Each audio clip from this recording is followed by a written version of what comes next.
है, क्योंकि खुद ने भ्रष्टाचार किया केजरीवाल जी ने तो जेल चले गए, इन कांग्रेस ने भ्रष्टाचार किया तो सत्ता से चले गए। तो आज सत्ता में आने के लिए मुसेरे भाई बन रहे हैं चोर चोर। राम को पहले कैकेयी ने वनवास दिया था, लेकिन उसके बाद इन कांग्रेसियों ने वनवास दे दिया। देखो, महिलाओं की सम्मान की बात तो हर पार्टी करती है ना, पर हम बीजेपी की तरफ हैं। बाकी फ्री वाले तो फ्री खाएंगे, जो सच्चा इंसान होकर भारतवर्ष का, देश का नागरिक का जो अच्छा व्यक्ति कहलाएगा वो मोदी जी को वोट देगा। वो 8.5 तो बहुत दूर की बात रही, वो 1 रुपया नहीं देने वाला है, हैं? सब अपने कमाई के खाएंगे। मोदी क्या, कोई भी है वो मोदी सबको घर घर सब चीज देता है। मोदी सबसे है, बाहर से कमा के लाता है, जो भी दे हमको देता है। बेरोजगारी का कोई ऐसा कोई खास ज़्यादा मुद्दा है नहीं, जो बेरोजगारी का मुद्दा उठा रहा हो। हमें एक ये चीज़ बताइए कि दिल्ली में कांग्रेस की सरकार थी, आज आम आदमी की सरकार है। आम आदमी की सरकार जो आई वो कांग्रेस को बुरा बुरा बोलकर आई कि कांग्रेस ने ये किया, कांग्रेस ने वो किया, ये भ्रष्ट है, सब चीज़ है।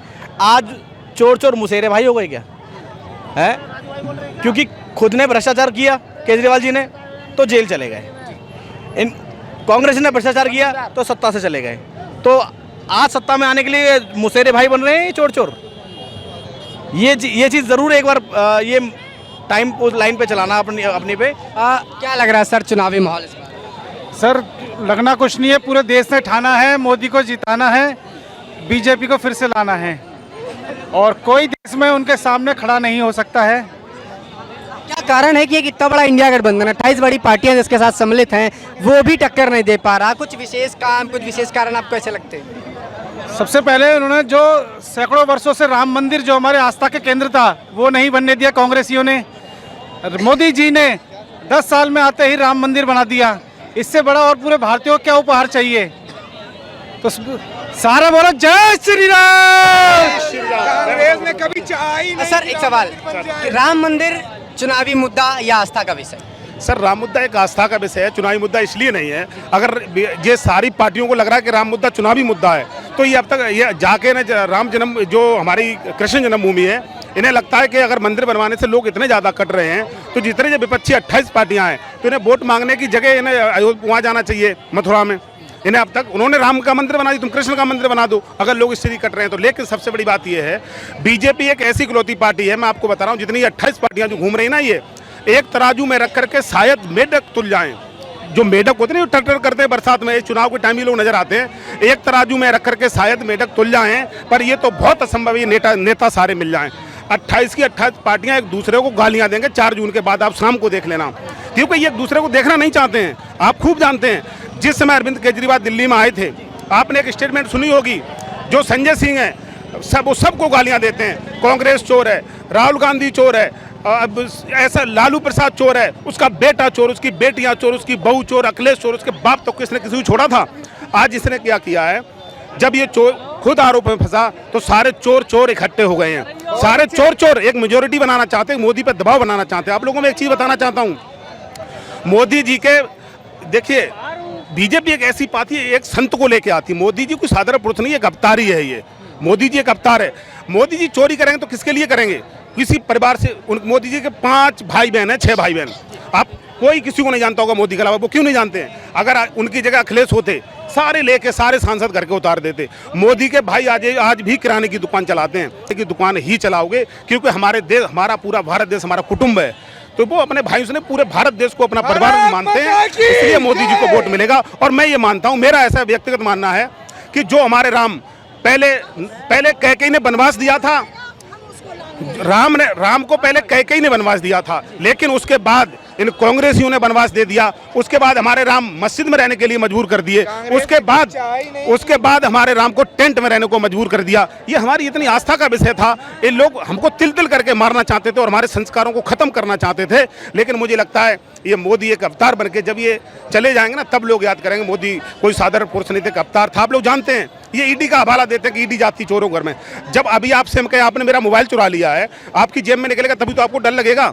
ईडी से क्यों डरते हैं? घरों में ट्रक भर भर के नोट निकलते हैं, तभी तो ईडी उन्हें उठा के ले जाती है। आप बताइए, इन लोगों के घर में इतना नोट निकलता। अगर मोदी जी, नोटबंदी एक ऐसा मुद्दा था, नोटबंदी में क्या बीजेपी के लोग परेशान नहीं थे?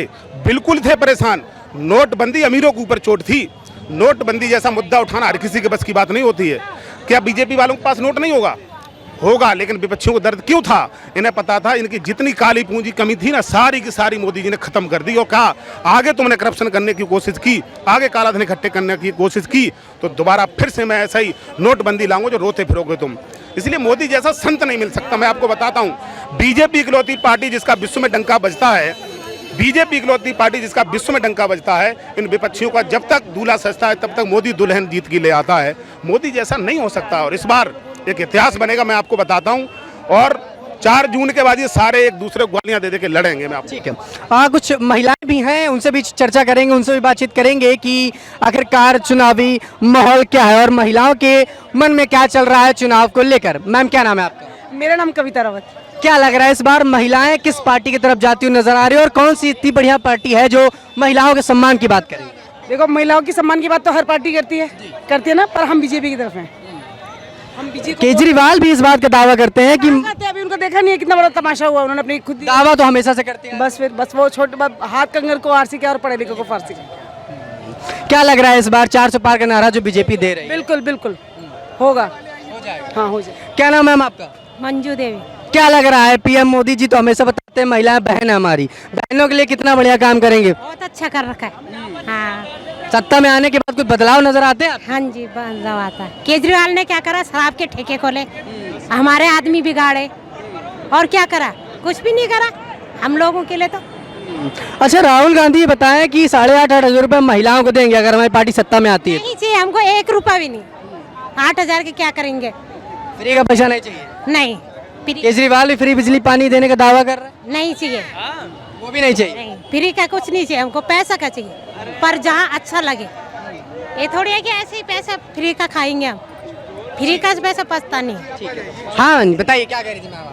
मेरे को जी, मेरा कहना है इस बार हम मोदी जी को लाएंगे। आधे मोदी जी हमारे लिए महत्वपूर्ण है, और सबसे पहले महिलाओं के लिए जो उन्होंने उज्ज्वला योजना दी है, घर घर राशन बांटे, या कोरोना काल में इतने घरों में राशन गया जिस घरों में भी आप देखते नहीं हो कि कैसे कैसे लोगों ने अपने दिन काटे होंगे। मोदी जी की सबसे हमारी वैक्सीन लगी, सबसे बड़ा ये भी रहा। टीकाकरण में हर बहनों के आशा वर्कर को उन्होंने लगाया, फील्ड में जितने भी बहनें हैं सबको काम पे लगाया। और मोदी जी जैसे कोई हमारे नेता नहीं है। आधे मोदी जी इस बार आएंगे, 400 पार होके रहेगा, पूरी महिला शक्ति उनके साथ। बाकी फ्री वाले तो फ्री खाएंगे। जो सच्चा इंसान होकर भारतवर्ष का, देश का नागरिक का, जो अच्छा व्यक्ति कहलाएगा वो मोदी जी को वोट देगा। राहुल गांधी का एक अंतिम प्रश्न। राहुल गांधी ने अभी हाल ही में बयान दिया कि महिलाओं को 8,500 रुपए हम महीना देंगे हमारी सत्ता में सरकार आने दीजिए। देगा वो 8.5 तो बहुत दूर की बात रही, वो 1 रुपया नहीं देने वाला है। हैं, सब अपने कमाई के खाएंगे। मोदी क्या कोई भी है, वो मोदी सबको घर घर सब चीज देता है। मोदी सबसे है, बाहर से कमा के लाता है, जो भी दे हमको देता है, बाहर का पैसा लेके आता है, काला धन लाया, सब होगा, सब चीज मोदी करता है। केजरीवाल कोई नहीं, केजरीवाल तो पहले भी जेल में गया, अब भी जेल में जाएगा। और जो बोलता गाड़ी फ्री दी, किसी की गाड़ी नहीं दी, किसी कोई गाड़ी फ्री नहीं, कोई बस फ्री नहीं है, बस स्टैंड पे कोई चीज नहीं। वो हमारा खून खा रहा, बोला बिजली फ्री देते हैं, कहीं से दे रहा कहीं से ले रहा। ये भाई साहब ये कुछ बिल्कुल वो नहीं है। सबसे बड़ा मोदी है, मोदी है, मोदी है, बस हर मोदी।